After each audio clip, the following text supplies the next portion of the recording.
Welcome in to Lock In Live for College Football Week 4 with Uncle Phil and the Railbird.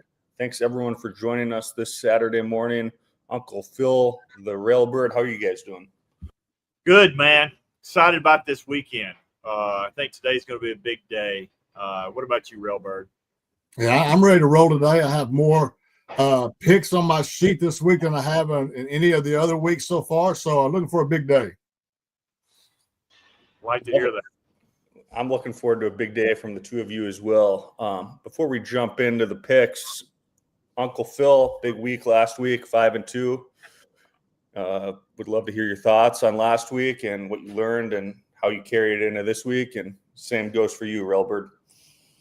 Yeah, no, look, I had a big week last week. Should have been 6-1, but I'll take 5-2 every week. Feel like this is kind of the start of the breakout that I knew was happening. I knew it would happen. I just was surprised it took 3 weeks into the season to do it. I feel like today's going to even be a bigger day just because the games today are really interesting. I feel like Vegas is baiting you this weekend, and I feel like that the public is just going to get taken to the woodshed this weekend. Railbird, we kind of talked a little bit beforehand, but, you know, sounds like you kind of think the similar thing. Yeah, I have several underdogs on my card today, and people that follow me know I'm probably 75% on the favorite side on my picks usually, but I think I'm about 50-50 today, favorites and underdogs. 5-4 in units last week, 1-1 here on my best bets on the show. I think I'm going to improve on that today. No doubt. Love it. And we got Woody in the chat. He says, Unk's boots on the ground in Vegas. So it's time to go get some winnings. Absolutely, man. It's time. So, Uncle Phil, it's time. Where are you heading first? Yeah, first place I'm headed toward first place I'm going to Eugene, Oregon, and where Oregon State comes to visit. Look, this is a hated rivalry, but Penn State is on deck next week for Oregon, which gives me concern about the full game, but it doesn't give me concern for the first half.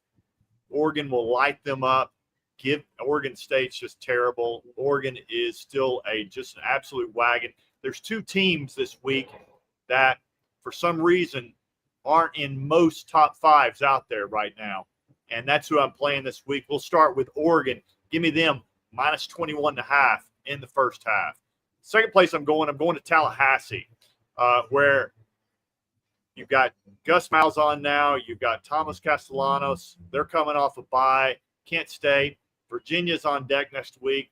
Not really a game, but they're ready. They've been practicing against each other for 2 weeks. It's time to take out a little frustration, and their Kent State couldn't be a worse team. Again, Florida State is the best team in America that no one is still talking about. I mean, they're out there, but no one's still talking about them. I think they roll, but I'm sticking with first halves this week with those particular games.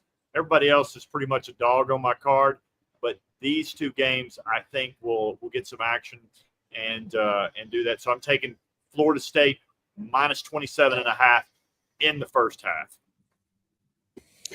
We love it, Uncle Phil. And as far as the notebook, what else is in there? Just any sneak peeks for the people?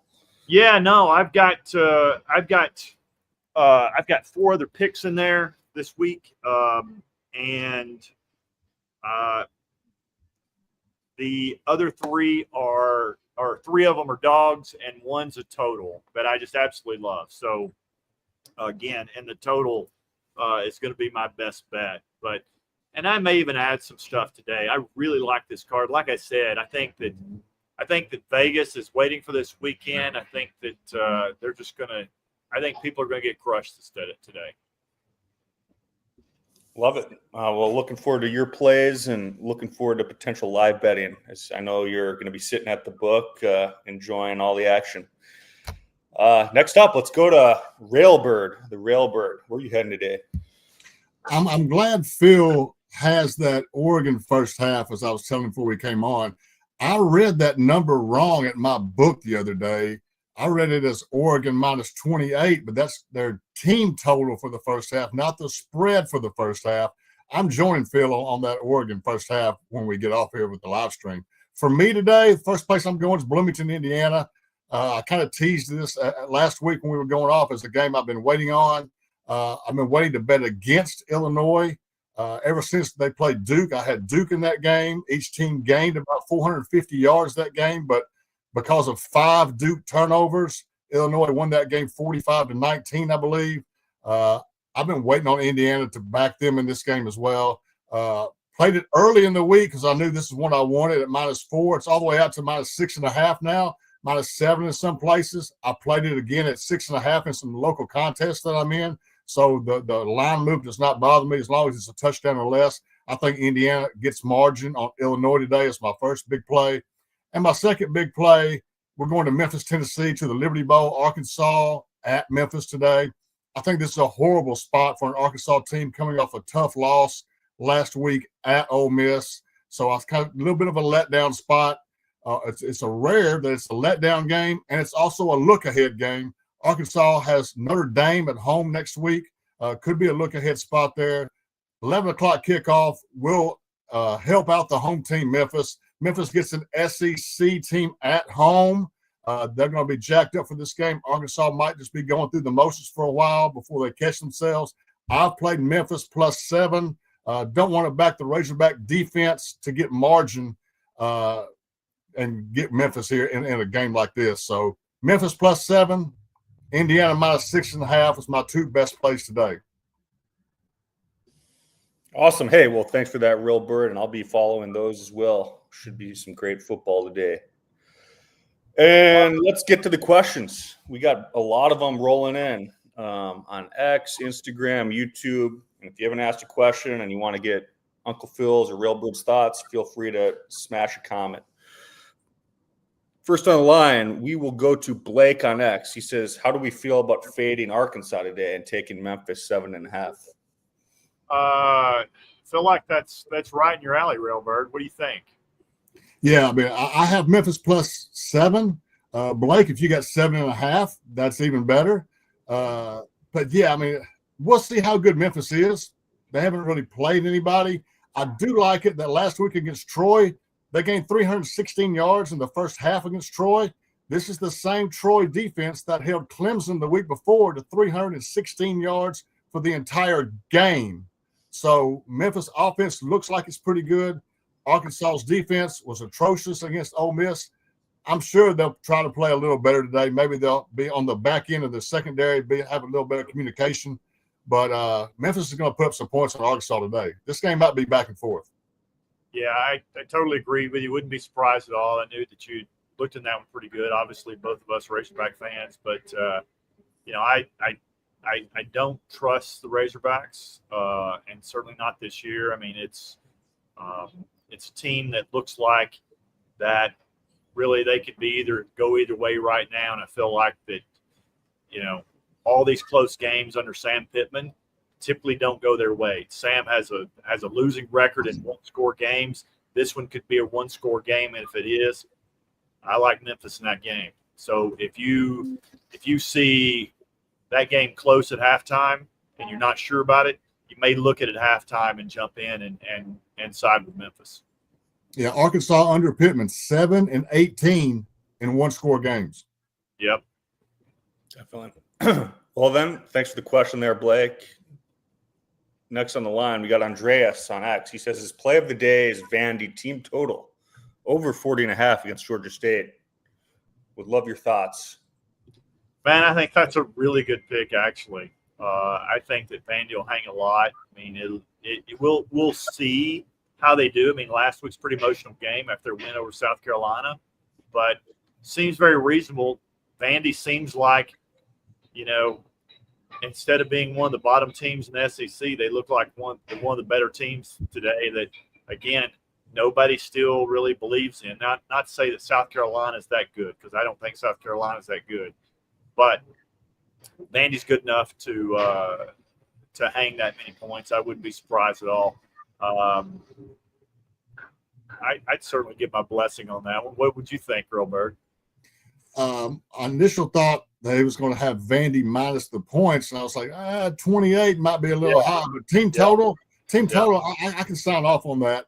Georgia State beat Vandy last year, so Vandy should have full focus, even coming off the big win against South Carolina, on this Georgia State team. Whether or not they cover the 28, I'm not sure, but putting up 41 points seems reasonable. It does. Alrighty. Hey, well, thanks for the question, Andres. Best of luck to you today. Next on the line, we got Nicholas McCoy on X. Says he's wondering if anyone has thoughts on Army getting that +2. That's a really popular pick right now. I mean, it is. I think even SVP gave it out this week at +2. The public is certainly more on North Texas, as well as the public's heavily, even more so, all over the over in this game. If I did anything at game, I realize that Army's kind of horrible, but I almost might lean toward the under in that game. But if I did play that game, I'd play Army, but +2. But for me, just in what I know, there are better games on the board for me this week. Railbird, you have any thoughts on this game? I'm still trying to get over this game from last year when I had North Texas, and they finished their last 2 drives of the game. They are not covering, and they finished the last 2 drives inside the 5-yard line and get no points on both possessions. As Chandler Morris, I believe, throws 2 interceptions in the end zone. For the game today, I'm not playing anything on this game today. I'm still angry about that loss I took last year in this game. Definitely. All righty. Well, let's keep it rolling. Plenty of questions coming in. We're going to try to get to as many of them as possible.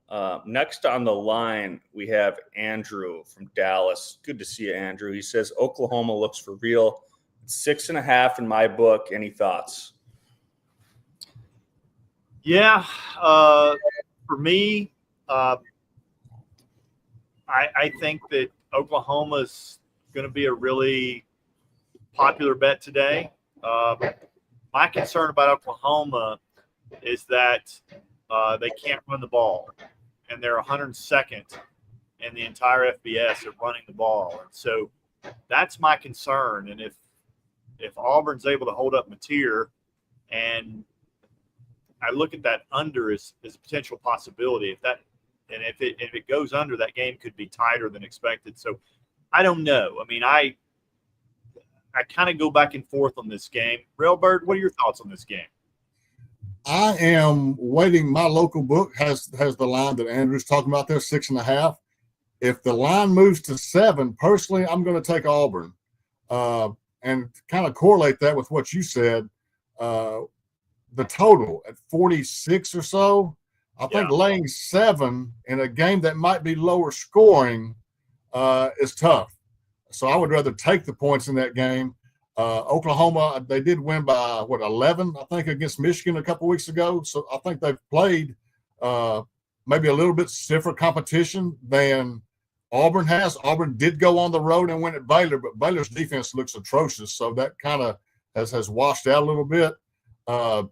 Jackson Arnold going back to Norman tonight. It's going to be interesting to see. He couldn't throw the ball at all last year.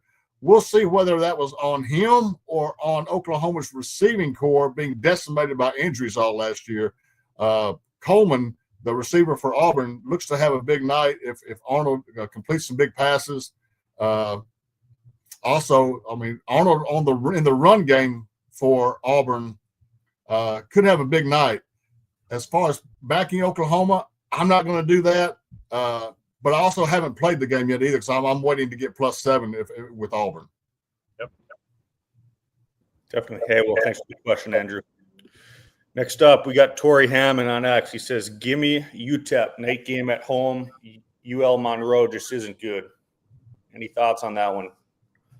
None for me, but Railbird, do you have anything on this game?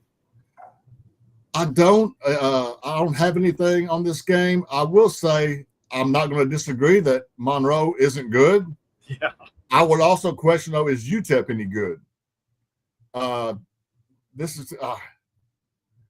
That's about all I got on this one. I mean, obviously backing the home team. I think it's a short line. I don't have the line right off the top of my head, but maybe it's I can't remember what it was. But yeah, I would back the home team in this just because of that. But I'm not playing it. Yeah, other games that are just better for me on my card today. I agree. Alrighty, hey, well, thanks for the question, Tori, and best of luck tonight. Good luck. Yeah, absolutely. Next up, we're heading to Woody. Woody on the northwest of the United States. He says, Kansas is looking like a take today after a bye week, in West Virginia coming off an emotional win versus Pitt. Uncle Phil, the Railbird, any thoughts? Yeah, no, man. If I were playing the game again, I'd play Kansas. I feel like that West Virginia is coming off that emotional loss. I mean, it's a good spot for Kansas. Kansas also coming off emotional loss last week to Missouri, their hated rivalry as well. So again, there were more interesting plays on the board, but if I did that one, I'd probably lean toward Kansas, but I stayed away from this one as well. Railbird, any thoughts on this one? This was one I looked at and nearly made my card for a lot of the reasons you just said.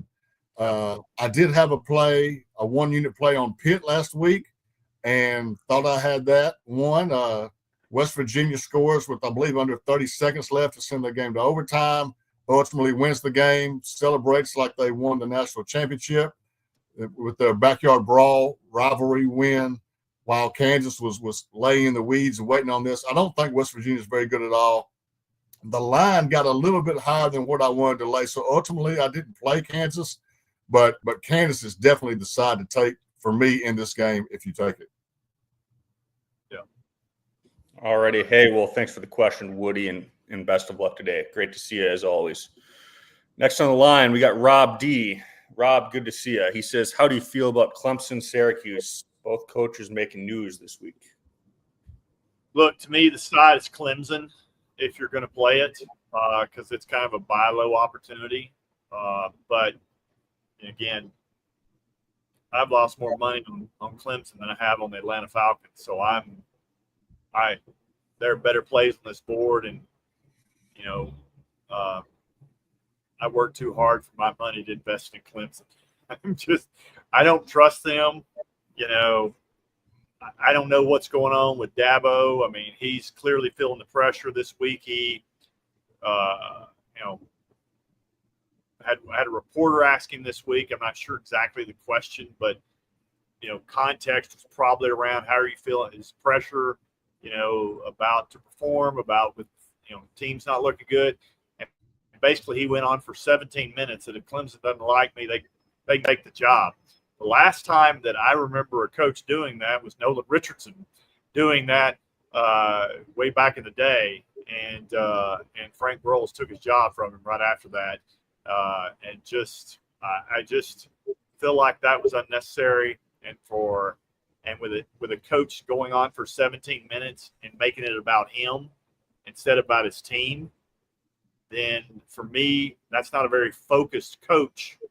And he's focused on the wrong things. He's focused on himself rather than on the team. For me, it's a stay away for those reasons. Railbird, any thoughts to add to this? Yeah, I have Clemson on my sheet today. And I think today is where the rubber meets the road. I mean, Dabo's not going to get, if they play poor today, I mean, they're going to win. But if they play poor today, I mean, he's not going to get fired or anything like that. There's too much money involved there.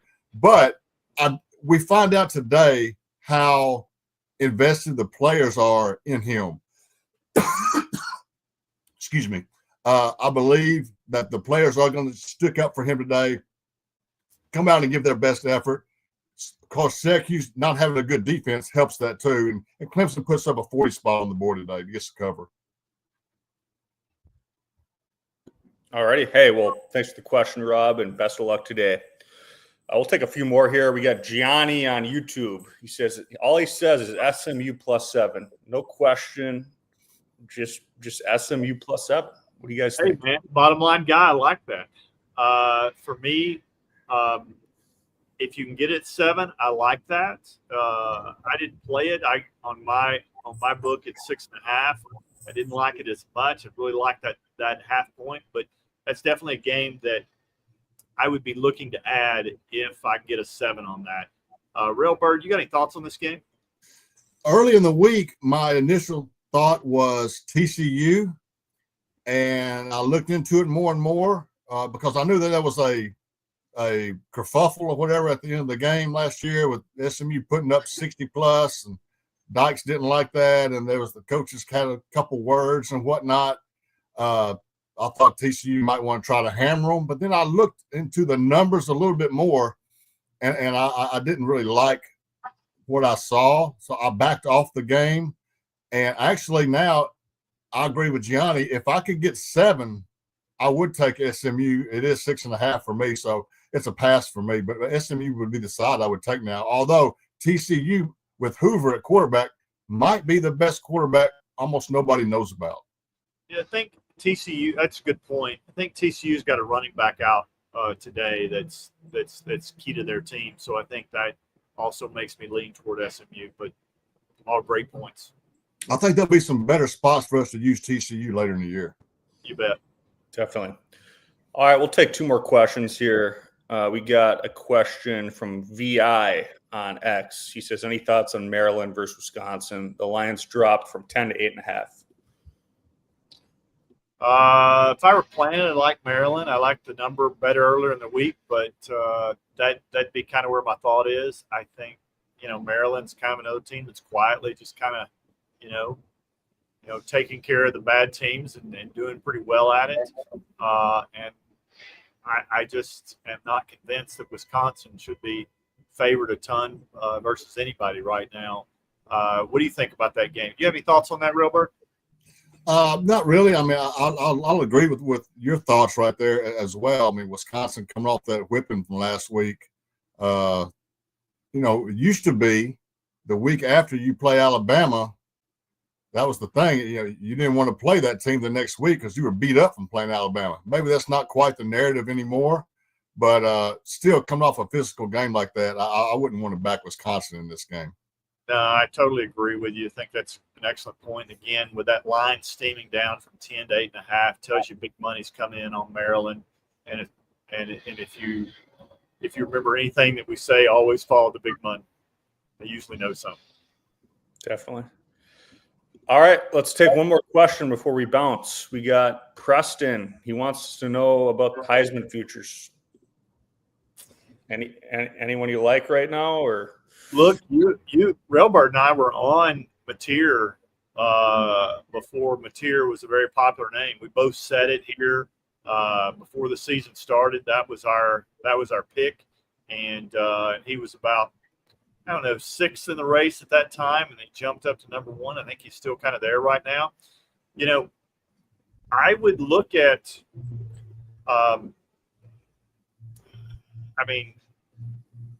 I think Florida State and Oregon are going to have something to say about the national championship before it's over.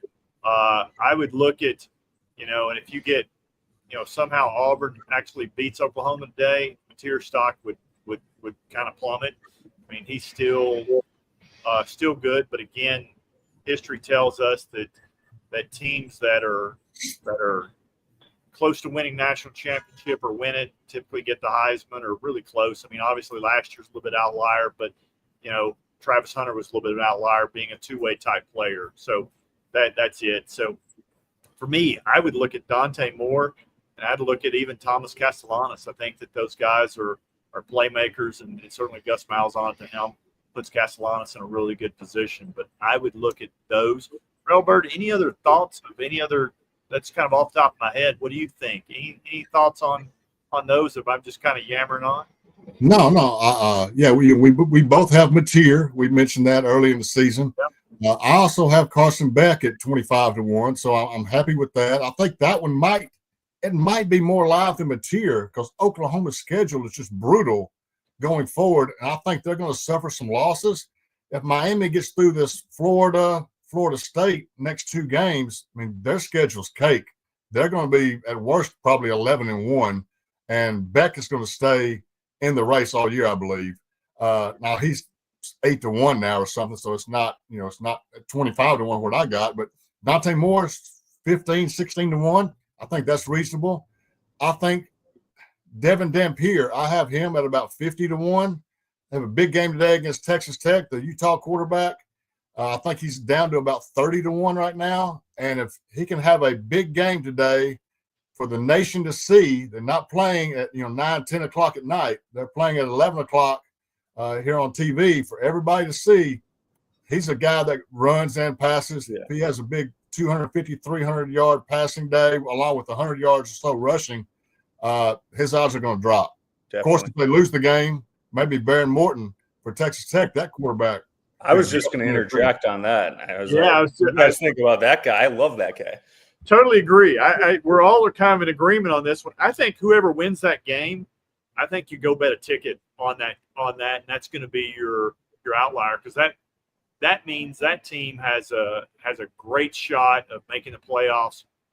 Most likely, we're going to see a rematch of these two teams in the Big 12 championship game. But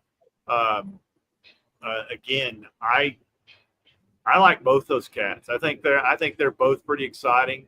And Dampier's he's like a Kyler Murray kind of guy. Mm-hmm. He's just really impressive. Be good to see him get some national publicity today. But Baron Morton can absolutely sling it. Best team money can buy as well. So again, I like both those two guys. I think those are great picks. Yeah, I'd probably, for me, I'd look at Castellanos and Dante. I think it's Dante Moore. Moore. Thank you so much, Dante Moore from Oregon, and then the two under the radar guys are the guys we just mentioned, Dampier and obviously Barron from Texas Tech. The Red Baron. Alrighty, guys, we're almost an hour from kickoff. Any final thoughts? Yeah, Railbird, I'll let you start us off, man. I'm just anxious to get these games kicked off today. When I get off here, I'm going right to the sports book and see if these lines have changed any while we've been talking. See if I can get a couple of games to move my way, add a couple more bets to my sheet. Yeah. Excited about this weekend as well. Like I said, I think this is a weekend where the books make an absolute killing. And I would be very careful of staying off public favorites in both college and pro this weekend. I think it's going to be I think the Miami game against Buffalo was just the beginning where Miami covered. I think this is a very book friendly week. And like I said, I'm excited. This is typically a weekend I make a lot of money. You guys will probably see a lot of tickets I post on X this weekend, because I'll be laying down some good sized money here in Vegas this weekend. But hey guys, for Matt, for the Railbird, I'm Uncle Phil. Guys, thank you so much for spending part of your Saturday with us. We are going to have a day, and last week was just a start. This is going to continue the rocket ship. Guys, have a day, and as always, guys, let's roll.